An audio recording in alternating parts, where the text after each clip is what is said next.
ছেলেরা তোমরাও মনে রাখবা, যদি কোনোদিন আল্লাহ হায়াত দেয় ইনশাআল্লাহ আমার নাম মনে পড়বে। এই ফেসবুক, এই ইউটিউব, এই প্রযুক্তি এটা থাকবে না, কিন্তু এর দ্বারা যে গুনাহগুলো হচ্ছে এগুলো নিয়েই হাসরের ময়দানে দাঁড়াইতে হবে। ফিতাওয়ালা ক্যাসেট এখন আর নাই, কিন্তু ওই ক্যাসেটে যে সমস্ত মহিলাদের গান জমা ছিল ওনারা, এখন তো ওই গান শোনার কেউ নাই, ফিতা ক্যাসেটে নাই, কিন্তু গুনাহগুলো রয়ে গেছে। ওই বাদ্য, ওই ড্যান্স, সিডি ক্যাসেটে যেগুলো ছিল চ্যাপ্টা চ্যাপ্টা, সেগুলো এখন আর নাই, কিন্তু ওই নায়িকাদের নাচ, ওই নর্তকীদের নাচ, ওই গুনাহগুলো এগুলা রয়ে গেছে। এগুলো আমল নামার মধ্যে আছে কিনা বলেন?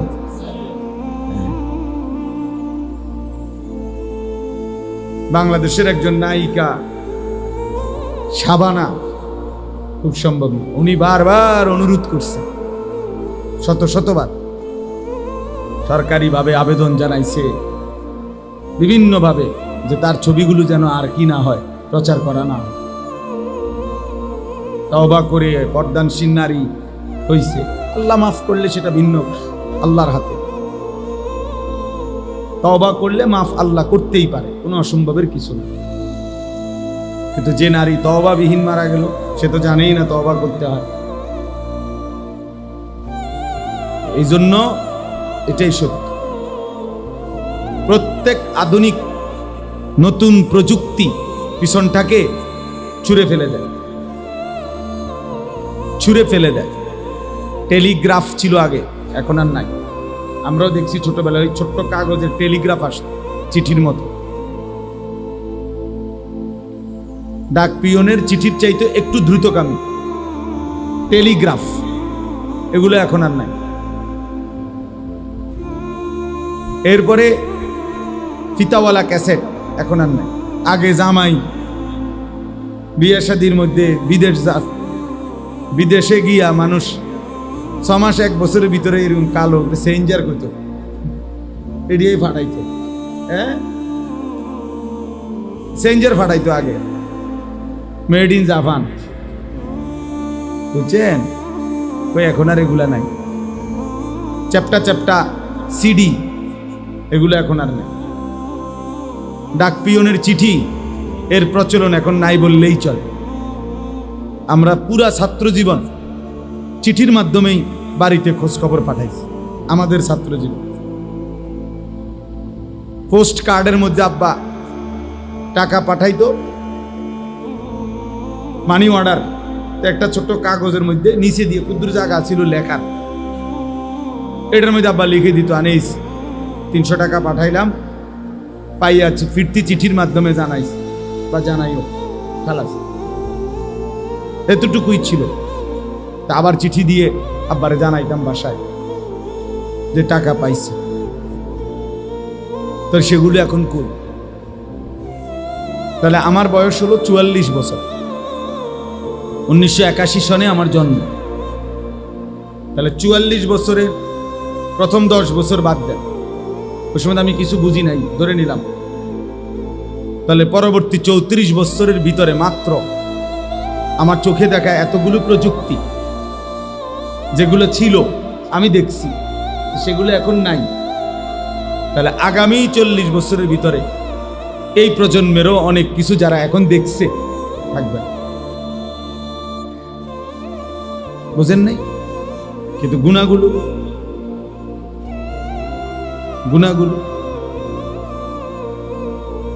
সেটা মুছবে কিভাবে? প্রত্যেকটা গুনাহ জমিন সংরক্ষণ করছে, প্রত্যেকটা গুনাহ দেহের অঙ্গ প্রত্যঙ্গের মধ্যে জমা আছে। ওয়াশাহিদা আলাইহিম সামউহুম ওয়া আবসারুহুম ওয়া জুলুদুহুম বিমা কানু ইয়ামালুন। আল্লাহ তাআলা বলেন, কান, চোখ এবং সারা দেহের চামড়া তোমাদের সমস্ত কর্মকাণ্ড সম্পর্কে আমি আল্লাহ তাআলার সামনে সাক্ষ্য দেব। আল্লাহ তাআলা বলছে, ইন্নাস সামআ ওয়াল বাসারা ওয়াল ফুআদা কুল্লু উলাইকা কানা আনহু মাসউলা। নিশ্চয়ই কান, চোখ এবং দিল, এই তিনটাকেই হাসরের দিন জিজ্ঞেস করা হবে। আল্লাহ জিজ্ঞেস করবেন, কান তুমি বলো কি কি শুনেছ, চোখ তুমি বলো কি কি দেখেছ, দিল অন্তর তুমি বলো কি কি ভেবেছ। প্রতিটা ভাবনার হিসাব দিতে, প্রতিটা ভাবনা, হৃদয়ের প্রত্যেকটা কল্পনার হিসাব দিতে হবে। বুঝলো? বেড়ি আরেকজনের আমনে বসে বসে ভাবলেন, অসৎ কল্পনা করলেন। ইয়াউমা তুবলাস সারাইর, আল্লাহ তাআলা বলেন তোমাদের গোপন বিষয়গুলো অন্তরের হাসরের দিন খুলে দেওয়া হবে, খুলে দেওয়া হবে। আফালা ইয়ালামু ইদা বু'থিরা মা ফিল কুবুর ওয়া হুসিলা মা ফিস সুদুর। আল্লাহ বলছে, জানো কি বান্দা, কবর থেকে যখন হাসরের ময়দানে উঠানো হবে, কি হবে জানো? ওয়া হুসিলা মা ফিস সুদুর, দিলের ভিতরে, অন্তরের ভিতরে, বুকের ভিতরে যা ছিল সেগুলো প্রকাশ হবে, সেগুলোও প্রকাশ হবে। চিন্তা করেন তো, আমাদের অন্তরে কত কল্পনা জল্পনা। প্রত্যেক মানুষ চোখ দিয়ে যা দেখে তা প্রথম গিয়া জমা হয় অন্তর, অন্তর। এজন্য আরবিতে বলে আল আইনু মিরআতুল কলব।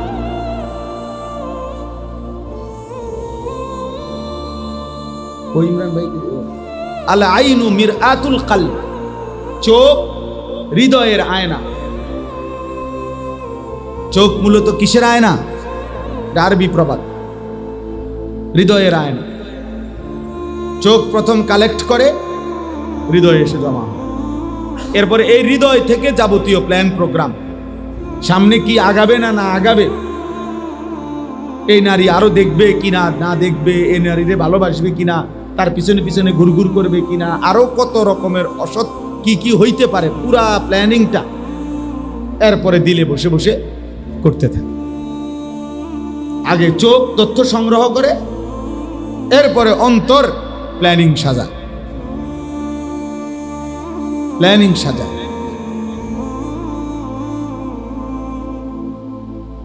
এই জন্য দোস্ত, এটা জরুরি। শুধুমাত্র মোবাইলে জমা হবে, কোনো ফায়দা হবে না, এগুলা থাকবে না। এই যে সমস্ত ছেলেরা ইউটিউবারে যে স্ট্যান্ড নিয়ে ভিডিও করে না জায়গায় জায়গায়, ওদের সাথে আমরা অনেকবার কথা বলছি। এদের এগুলোর মধ্যে অনেক বিধি নিষেধ আছে। কোন বক্তা ইসরায়েলের বিরুদ্ধে বেশি বললে ওটা মার্ক করা হয়, আমেরিকার বিরুদ্ধে বেশি বললে মার্ক করা হয়, ইনকাম কমে যায়, ভিউ কমে যায়, কি কি অনেক কিছু আছে, কি আমি বুঝিও না অনেক কথা, বুঝছেন? অর্থাৎ যত কিছুই বলি আমরা, ফেসবুক বলেন আর ইউটিউব বলেন, এটা নিয়ন্ত্রণ তো ইহুদিদের হাতে। শতভাগ নিয়ন্ত্রণ কার হাতে? ওদের ভায়া না হয়ে আমাদের কাছে আসে না, ওরা আগে দেখে। এবং প্রত্যেক অক্ষর বা যে ভাষাই বলুক ইংলিশে ট্রান্সলেট হয়। কথা আমি যদিও বাংলা বলতেছি, শতভাগ ইংরেজিতে সেটা কি হয়? ট্রান্সলেট হয় সবার। তারা প্রতি অক্ষর বুঝে কি বলতেছে। বয়স্ক মুরব্বীরা এগুলো বুঝতেন না, আর বুঝার দরকার নাই। যে কয়দিন আছেন না বুঝে সান কবরে যেতেন পারে, বুঝলে মাথার ধরতো না। আপনি বলবেন আয় এটি বুঝি কথা। প্রথম আমারে যেদিন বলছে যে আরো আগে যে হুজুর ডাইরেক্ট সৌদি আরব থেকে কথা বলে, ছবিতে দেখা যায়, আমি বেড়া পাগল বেড়া সব। পরে দেখছি না ঠিকই কথা দেখা যায়। এখন এটা বোঝে না, এমন বাচ্চা আসেনি। বাচ্চাও তো শুয়ে শুয়া তার আব্বার সাথে কথা বলে ছবি দেখে দেখে। এখনকার AI লেটেস্ট প্রযুক্তি। এরা কৃত্রিম এক ধরনের বুদ্ধিমত্তা, কৃত্রিম একেবারে 800 কোটি মানুষ সম্পর্কে তথ্য তাদের কাছে, পৃথিবীর যেই কোনো বিষয় তাদের কাছে তথ্য। এই মোবাইলের অ্যাপস, আপনি আমার নাম জিগান, হ্যাঁ আমার 14 গোষ্ঠীর ঠিকানা বলুন। এটা মানুষ না, মানুষ না, এটা আপনার এক ধরনের অ্যাপস, অর্থাৎ প্রযুক্তি, আধুনিকতা। তাইলে বোঝা গেল প্রতি মুহূর্তে নিত্য নতুন আধুনিকতা, প্রযুক্তি আসতেছে। কোরআনুল কারীমের মধ্যে আল্লাহ তাআলা বলছে ওয়ায়াখলুকুকুম মা লা তা'লামুন ওয়াল খাইলা ওয়াল বিগালা ওয়াল হামিরা লিতারকাবুহা ওয়া যিনা ওয়ায়াখলুকুকুম মা লা তা'লামুন। আশ্চর্য আয়াত। আল্লাহ তাআলা বলেন ঘোড়া, গাধা, খচ্চর এগুলো আমি আল্লাহ তাআলা এখন তোমাদের যানবাহন হিসাবে, চড়ার জন্য সৌন্দর্যের উপকরণ হিসাবে দিলাম। যেমন একজন লোকের একটা প্রাইভেট কার, এটা একটা সৌন্দর্যময় জিনিস, তার একটা বাহন। আল্লাহ বলেন এখন আমি তোমাদেরকে চড়বার জন্য গাধা, ঘোড়া, খচ্চর দিলাম। তবে শোনো, এখানে শেষ না। ওয়ায়াখলুকুকুম, আল্লাহ তোমাদের জন্য সৃষ্টি করতে থাকবেন মা লা তা'লামুন, যা তোমরা জানো না, সামনে আস্তে আস্তে বাড়তে থাকবে। ওয়ায়াখলুকু মা লা তা'লামুন, এবং তিনি সৃষ্টি করবেন ওই জিনিসগুলো যা তোমরা কি এখন জানো। তাইলে সেই গাধা, ঘোড়া, খচ্চর আধুনিক হইতে হইতে হইতে হইতে এখন কত অত্যাধুনিক যানবাহন, অত্যাধুনিক যানবাহন। আমরা যুগ যুগ ধরে, এক সময় ছিল হজে যাইতো আল্লাহর বান্দারা, আজ থেকে 50 বছর 100 বছর আগে, যে পানির জাহাজে করে জীবনের তরে গ্রাম সকলের থেকে দোয়া দায়ী নিয়া, সমস্ত লেনদেন ক্লিয়ার করে, মাপ সাপ নিয়া, এরপরে কি যাইতো আল্লাহর ঘরে হজে যাইতো। মানে আর কোনোদিন ফিরবে কিনা তার কোনো নিশ্চয়তা নাই। 6 মাস 1 বছর পরে আল্লাহ আনাইলে আবার কি আসতো, ফেরত আসতো। এখন ফজরের নামাজ বাংলাদেশে পড়লে জোহরের নামাজ হারাম শরীফে গিয়া পড়ে। 6 ঘন্টায় বিমান ফ্লাইং হইলে ঢাকা এয়ারপোর্ট থেকে জিদ্দা 6 ঘন্টা পরে নাম, মাত্র 6 ঘন্টা। তাইলে বলে, যাই হোক, আমার বলার উদ্দেশ্য হলো, প্রিয় ভাই নওজোয়ান, মোবাইলের এই আসক্তি একদিন ফকির বানায় দিবে। একদিন ঘুম থেকে জেগে দেখবা তোমার কিছুই নাই, কিন্তু তোমার গুনাহগুলো রয়ে গেছে। একদিন হারামগুলো সব রয়ে গেছে। এটা হলো বাস্তবতা, এটা হলো বাস্তবতা। আল্লাহ তাআলা আমাদের প্রত্যেককে হেফাজত করেন। কোরআনুল কারীমের 18 নম্বর পারা 24 নম্বর সূরা, সূরা নূর, এই সূরার 30 নম্বর আয়াত আমি পড়ছি এইমাত্র। এই অল্প একটু সময় আমি এই আয়াতকে সামনে রেখে অল্প কিছু কথা বলতে চাই। আল্লাহ তাআলা আমাদেরকে তৌফিক দান করেন। প্রথম যে কথাটা বুঝতে হবে, এক মানুষের জন্য আল্লাহ তাআলার দেওয়া সর্বশ্রেষ্ঠ নিয়ামত হলো ঈমান, কালেমা লা ইলাহা ইল্লাল্লাহ মুহাম্মাদুর রাসূলুল্লাহ সাল্লাল্লাহু আলাইহি ওয়াসাল্লাম। এই গোটা সৃষ্টি জগতের সব কিছু আল্লাহর দেওয়া নিয়ামত, তন্মধ্যে সর্বশ্রেষ্ঠ নিয়ামত, পরিপূর্ণ নিয়ামত ঈমান। কোরআনুল কারীমের মধ্যে আছে ওয়া আসবাগা আলাইকুম নিআমাহু যাহিরাতাও ওয়া বাতিনা। আল্লাহ তাআলা বলেন তিনি তোমাদের উপরে তার নিয়ামত সমূহ প্রকাশ্য এবং গোপন সমস্ত নিয়ামত সমূহ আসবাগা পরিপূর্ণ করেছেন। ইসবাগ মানে পূর্ণ করা। তো তাফসীরের মধ্যে আছে কোন বান্দার উপরে আল্লাহর নিয়ামত পরিপূর্ণ হয় কখন? যখন 4 তলার ছাদ ঢালাই শেষ হয়। কি বলেন? উনি যেটা টার্গেট দিয়েছে 4 তলা বিল্ডিং, এটা যখন পূর্ণ শেষ হয়, অনেক মানুষ আমাদের দেশে বলে না, হুজুর খাস দোয়া করবেন আল্লাহ আল্লাহ করে শুধু, আর এই 4 তলার ছাদটা যদি ডালাই হয়, আল্লাহর রহমতে যদি ঘরটা একটু ফিনিশিং করে শেষ করতে পারি, আর একটা ছেলে দোয়া করেন তারে যদি একটু কোনো রকম চাকরি বাকরি বা বিদেশ একটা লাইন করে দিতে পারি, ছোট মেয়েগা যদি কোনো রকমে আল্লাহ আল্লাহ করে বিয়ে দিয়ে লাইতে পারি, আল্লাহর রহমতে আর আপনার দোয়ায় 10 জনের দোয়ায় আর কোনো টেনশন নেই। মাশাআল্লাহ, জিন্দিগির মাকসাদ ক্লিয়ার। পৃথিবীতে যে উদ্দেশ্যে আসছিল 4 তলা শেষ করার জন্য, আল্লাহর দয়ায় 4 তলা শেষ হয়েছে। দুনিয়ায় আসার মাকসাদ ছিল ছোট ফুলাগা পর্যন্ত বিদেশ পাঠানো, আল্লাহর পাকের দয়ায় ফুলাগাও বিদেশ গেছে, মাইয়াগাও বিয়া দিছে। আল্লাহর মেহেরবানি, পৃথিবীতে আসার উদ্দেশ্য না হাসিল।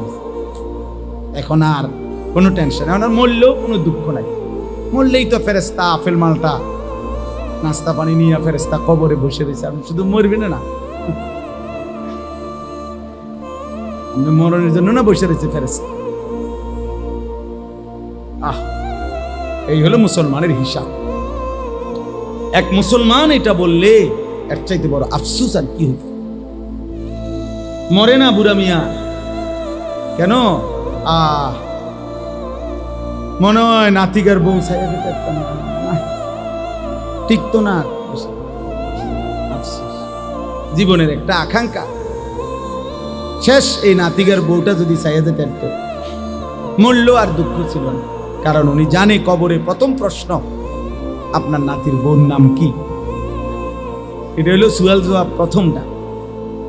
এই জন্য উনি চাচা মরে না, নাইলে উনি আরো 2-4 বছর আগে মারা যাইত, শুধু নাতির বউগার লেগে মরে না।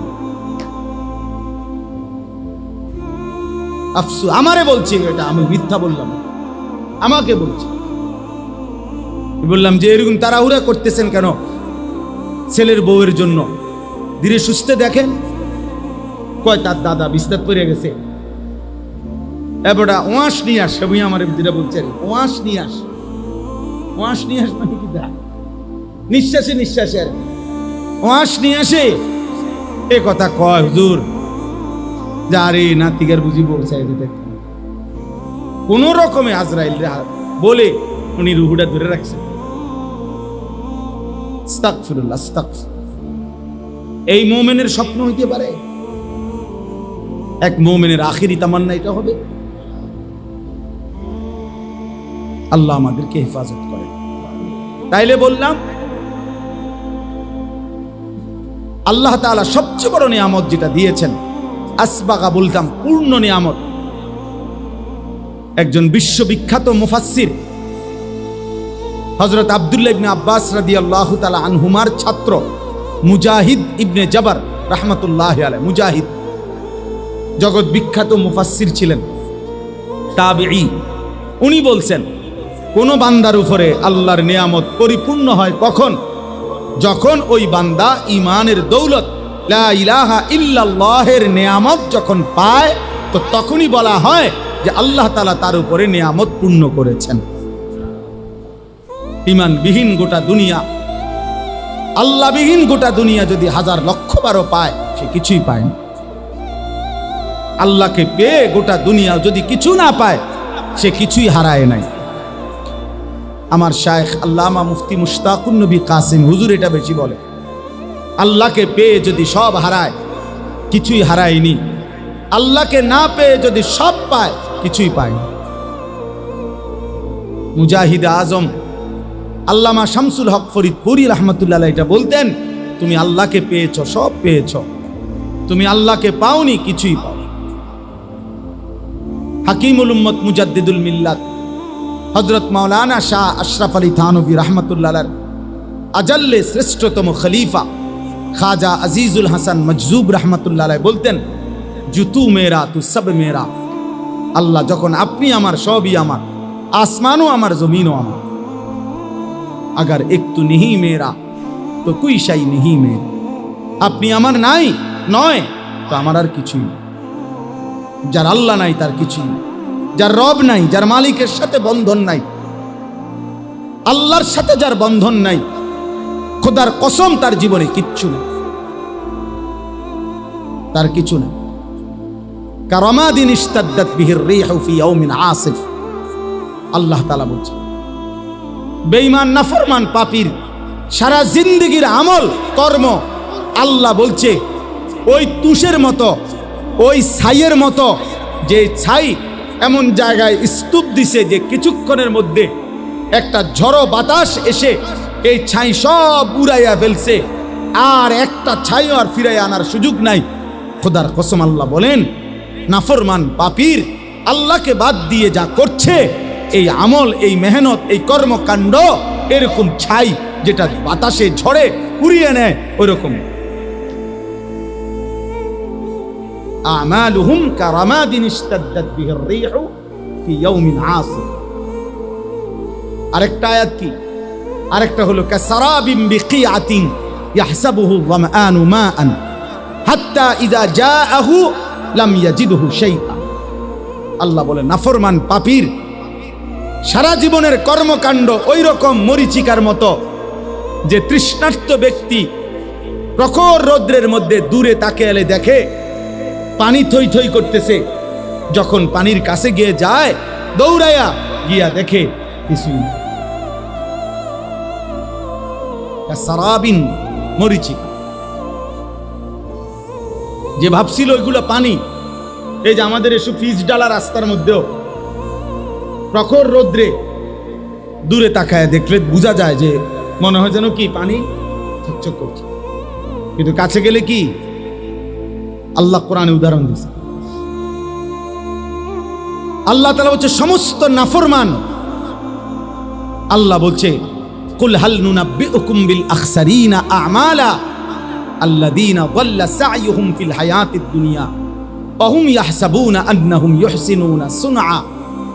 আল্লাহ বলছে সমস্ত পাপী নাফরমান, সমস্ত হারামখোর, আল্লাহর অবাধ্যতা করে উপার্জনকারী যা করেছে দুনিয়ায়, আল্লাহ তাআলা বলে খাসারা, খাসারা, লস, লস, ক্ষতিগ্রস্ত, ক্ষতিগ্রস্ত।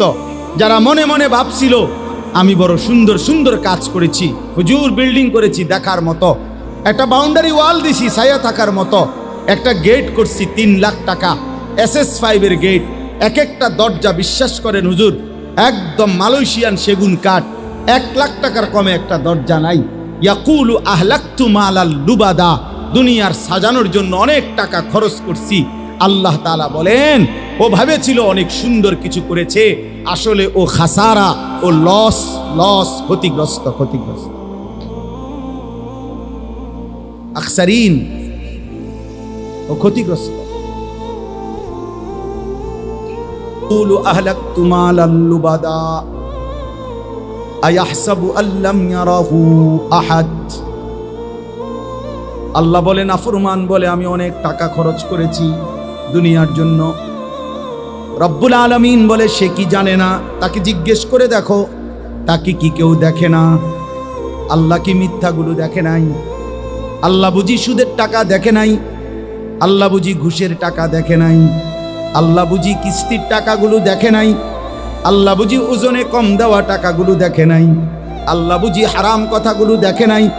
আল্লাহ বুঝি কাস্টমারের সাথে মিথ্যা যে বলেছো আল্লাহ বুঝি দেখে নাই? দেখে নাই? হ্যাঁ, দেখে নাই? আয়াহসাবু আল্লাম ইয়ারাহু আহাদ।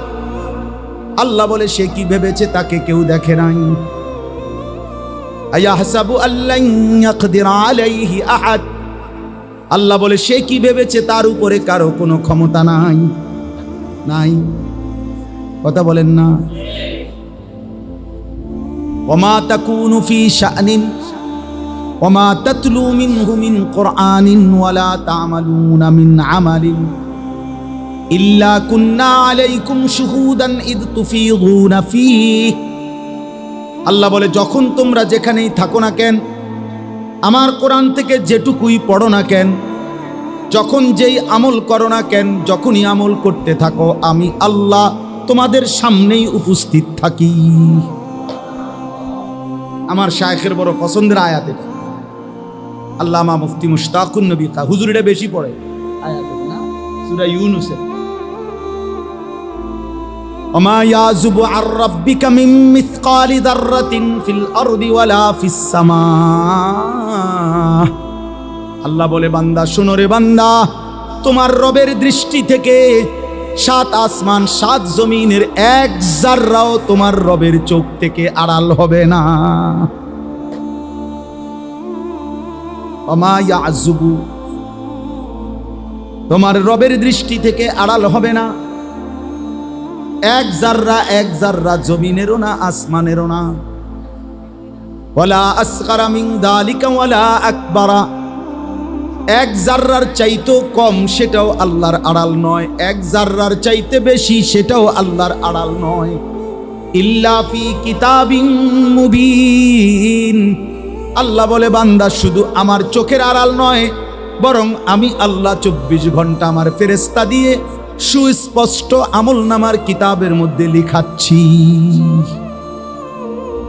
হাসিটারও হিসাব পাইবা, কাশিটারও হিসাব পাইবা, চোখের পলকের হিসাব মিলবে, কানের শোনার সব হিসাব মিলবে, প্রতিটা বিন্দু জাররা জাররা নিঃশ্বাসের হিসাব মিলবে। ফেরেশতা শোনাবে, বন্ধু দুনিয়ার জমিনে তুমি এতটা নিঃশ্বাস নিয়েছ, এতটা নিঃশ্বাস আল্লাহর হুকুমে ছিল, এতটা নিঃশ্বাস আল্লাহর নাফরমানিতে ছিল। মা মিন ইমরিইন নাফাসা ইল্লা কুতিবা, আল্লাহর নবী বলে বান্দা যখনই নিঃশ্বাস ফেলে ফেরেশতা তখনই লেখে, প্রত্যেক নিঃশ্বাস ফেরেশতা লেখে। নিঃশ্বাস নিঃশ্বাস, ইম্মা ফি তাআতিন ওয়া ইম্মা মাসিয়াতিন, কোন নিঃশ্বাস নেকি হিসাবে লেখে, কোন নিঃশ্বাস গুনাহ হিসাবে লেখে। তাহলে হিসাব বাহির করবেন কেমনে, আল্লাহর আড়ালে যাবেন কেমনে? আল্লাহ আমাদেরকে বুঝ দান করেন। অতএব আমার বাপ, আমার বন্ধু, আমার ভাই, আমি আমাকেও বলি, আমাদের সকলকেই বলি, আল্লাহর আড়াল থেকে যাব কিভাবে, আমরা যাব কিভাবে? তাহলে সর্বশ্রেষ্ঠ নিয়ামত ঈমান। বলেন শ্রেষ্ঠ নিয়ামত কি? ঈমান শ্রেষ্ঠ নিয়ামত। ঈমান হারা তো সর্বহারা। এবার আসেন এর পরের কথা। ঈমানের পরে যাকে আল্লাহ তাআলা ঈমানের দৌলত দিয়েছেন, ঈমানের নিয়ামত দিয়েছেন, তার কাছে আল্লাহ তাআলা কি চান? প্রত্যেক মুমিনের কাছে আল্লাহ যাকে ঈমান দিয়েছেন তাকে তো আল্লাহ সর্বশ্রেষ্ঠ নিয়ামত দিয়েছেন, নাকি? এটা বুঝছেন তো না? এবার ঈমানদারের কাছে, প্রত্যেক মুমিনের কাছে যাকে আল্লাহ ঈমান দিয়েছেন তার কাছে আল্লাহ কি চান? আল্লাহ তাআলা চান তাকওয়া। আল্লাহ তাআলা চান কি? তাকওয়া। তাকওয়া। ঈমানের পরে মুমিনের কাছে আল্লাহর চাওয়া তাকওয়া। বলেন কি? তাকওয়া। তাকওয়া। আল্লাহ বলেন এবার আমি তোমার কাছে ঈমান আমি তোমাকে দিলাম, এবার আমি তোমার কাছে তাকওয়া চাই। ঈমান আর তাকওয়া এই দুইটা যখন আমারে বুঝাইয়া দিবা, তো আমি আল্লাহ ওয়াদা করলাম আমার কমপক্ষে সবচেয়ে ছোট 10 দুনিয়া বরাবর জান্নাত সর্বশেষ ব্যক্তি হলেও তোমাকে দেব। আর বড়র কোনো হিসাব নাই, আরো বেশি। উইদ্দাত লিল মুত্তাকিন, আল্লাহ বলে আমার জান্নাত বানানোই হয়েছে মুত্তাকিদের জন্য। জান্নাত বানানোই হয়েছে মুত্তাকিদের। উইদ্দাত লিল মুত্তাকিন আ'দাতু লিইবাদিয়াস সালিহিন। হাদিসে কুদসিতে আছে, আল্লাহ বলেন আমার নেক বান্দাদের জন্যই আমি জান্নাত বানিয়েছি।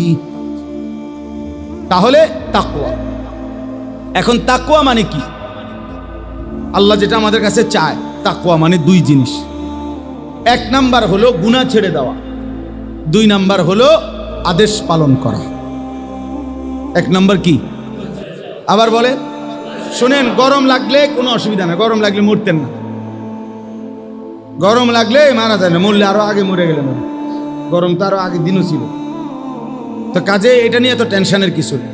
গরম লাগো আল্লাহর জন্য, এটুকু গরম সয়ে যদি এই ঘামের বিনিময় রব যদি বলে মাফ করে দিলাম, কেমন হবে বলে? কোরআনুল কারীমের মধ্যে স্পষ্ট আছে, সূরা তাওবার মধ্যে। মদিনায় নবীজি যখন সাল্লাল্লাহু আলাইহি সাল্লাম, প্রচন্ড গরম, তখন মদিনায় খেজুর পাকার মৌসুম, তীব্র গরম পড়ছিল। এরকম সময়ে আল্লাহর নবী তাবুকের যুদ্ধে 30,000 সাহাবী নিয়ে নবীজির জীবনের সবচেয়ে দূরের যুদ্ধে রওনা দিছিলেন। ওই যুদ্ধটাই ছিল নবীজির জীবনের সবচেয়ে দূরের সফর। প্রায় 16 থেকে 17 দিন পায়ে হাঁটার রাস্তা, এত দূরত্ব, এত দূরত্ব। তো এই দূরত্বের আপনার তাবুক, এখনো এই এলাকা আছে তাবুক নামেই। তো এই রওনা যখন দিছে তখন মদিনার মধ্যে তীব্র গরম ছিল। এমনিতেই আরবের গরম আমাদের চাইতে বেশি না, কথা বলেন না? তো ওই সময় ছিল আরো বেশি। যেমন আমাদের হজ্জের সময় তীব্র গরম, এইবারও হজ্জের সময় আরাফাতের ময়দানে যখন বাইরে দাঁড়াইছি, আমি ফুলচুয়ার হজরতের সাথে দাঁড়াইছি, আমাদের হজরত মাওলানা মুফতি আবু সাঈদ দামাত বারাকাতুহুমুল আলিয়া হুজুরের সাথে দাঁড়াইছিলাম আরাফাতের ময়দানে দোয়া করার জন্য। মনে হয় যেন গরমে রৌদ্রে মানে পাওটা যেন পুড়ে গেছে, শোনা মনে হয় যেন আগুনের গোলা মারতেছে, এত গরম, এত তীব্র গরম। তো মদিনায় তখন তীব্র গরম ছিল, ফল পাকার মৌসুম খেজুরের। আল্লাহ নবী সাল্লাল্লাহু আলাইহি সাল্লাম রওনা দিছেন, সাহাবারা রওনা দিছেন। মদিনার মুনাফিকরা, নামদারি মুখোশধারী মুসলমান মুনাফিক, হৃদয়ে যাদের ঈমান নাই, মুখে যারা মুসলিম বলতো, এমন মুনাফিকগুলো মুসলমান সাহাবীদেরকে টিটকারি করতেছিল আর বলতেছিল, লা তানফিরু ফিল হার। এইটা কোরআন শরীফের আয়াত না? কোন সূরা? সূরা তাওবা। লা তানফিরু ফিল হার, এই গরমের মধ্যে তোমরা বের হইও না, সাবধান। এনতিকা বেশিতে বেশি জংশন পর্যন্ত যাইতে পারবা, এর বেশি মনে হয় যাইতে পারতে না। এই গরমে মইরা শীতে দেখবে, মানে এত গরম। আর কোথায় তাবুক, তোমরা তো পথেই মারা যাইবা সব। এই ঠাট্টা করছিল আর হাসতেছিল, দেখছো যে কেমন বেকুব, এই গরমের মধ্যে বুঝি মানুষের যুদ্ধে যায়। এই তখন আল্লাহ তাআলা বলছে, বন্ধু জবাবটা আমি দিচ্ছি, আমি জবাব দিচ্ছি দোস্ত। আল্লাহ বলেন, আপনি বলেন বেঈমান মুনাফিকরে, কুল নারু জাহান্নামা আশাদ্দু হাররা, এই নাফরমান শোনো, জাহান্নামের আগুনের গরম তার চাইতে অনেক বেশি গরম। ফালিয়াদহাকু কালিলা ওয়ালিয়াবকু কাসীরা।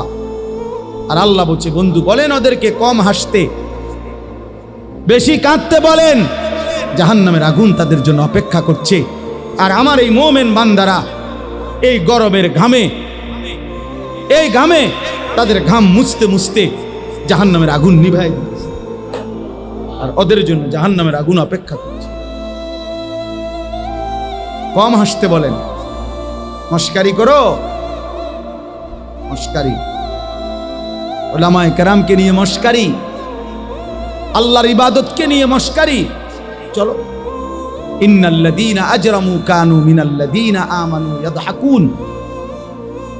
আল্লাহ বলেন কোরআনে, আজকে নাফরমানরা, পাপীরা ঈমানদারকে নিয়ে হাসে, ইয়াদহাকুন।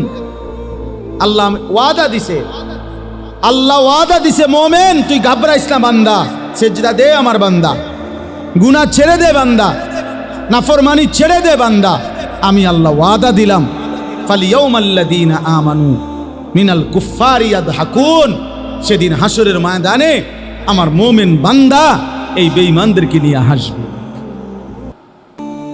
আজ বেঈমান তুই হাস, সেদিন আমার বান্দা হাসবে। ঈমান আখিরাত, আল্লাহর ওয়াদা, আল্লাহর ওয়াদা এটা। এই জন্য দয়া করে, গরম কোনো সমস্যা না, বিনিময়ে যদি আল্লাহ মাফ করে দেয়, কি বলেন, যদি আল্লাহ মাফ করে দেয় তাহলে কম পুঁজিতে বেশি মুনাফা, কম কষ্টে বেশি পুরস্কার। আল্লাহ আমাদেরকে মাফ করে দেন। চলেন, আমি দেরি করব না, আমি তাড়াতাড়ি করতেছি। আমার এই আয়াতের অর্থ বলার জন্য আমি যাচ্ছিলাম কাছে। তো আল্লাহ তাআলা আমাদের কাছে চান তাকওয়া। আমরা এখানে আলহামদুলিল্লাহ সবাই মুসলমান কিনা, মুমিন কিনা বলেন? আলহামদুলিল্লাহ। অতএব আল্লাহ তাআলা আমাদের কাছে চায় তাকওয়া। তাকওয়া মানে দুই অর্থ, গুনাহ ছেড়ে দেওয়া, তারকুল মুনকারাত, ফি'লুল খায়রাত। তাকওয়ার অর্থ হলো গুনাহ ছেড়ে দেওয়া আর আদেশ পালন করা। তাহলে এই দুইটার মধ্যে আপনি বলছি, আমি শুনছেন যে দুইটার মধ্যে প্রাধান্য, এক নাম্বার প্রথম কোনটা?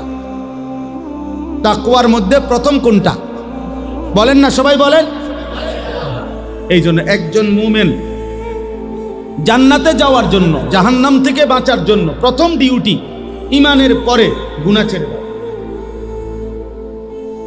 গুনাহ ছেড়ে দাও। যেমন মনে করেন সতর খোলা রাখা, এটা কি গুনাহ না নেকি? বুঝেন নাই কথা? সতর খোলা রাখা এটা গুনাহ, আর নামাজ পড়া এটা গুনাহ না নেকি? নেকি। এই দুইটা একই সময়। এক লোক ইমানদার হইছে, এক লোক ঈমান আনছে, এখন তার উপরে নামাজের বিধান, কিন্তু সতর ঢাকা এর আগে পড়ে। তোমার নামাজের বাহিরের না, বুঝেন না? তাহলে কি বুঝা গেল? গুনাহ গুনাহ, এটা সতর খোলা রাখা, সতর আগে ঢাকতে হবে, এরপরে কি করতে হবে? সেজদা দিতে হবে। সতর ঢাকা ফরজ। নামাজের বাহিরের যে হুকুম ফরজগুলো, এর মধ্যে সতর ঢাকা একটা আছে কিনা বলে? এটা কিতাবে আমি নিজে পড়ছি, এটা বানাই না কথা না। এজন্য বললাম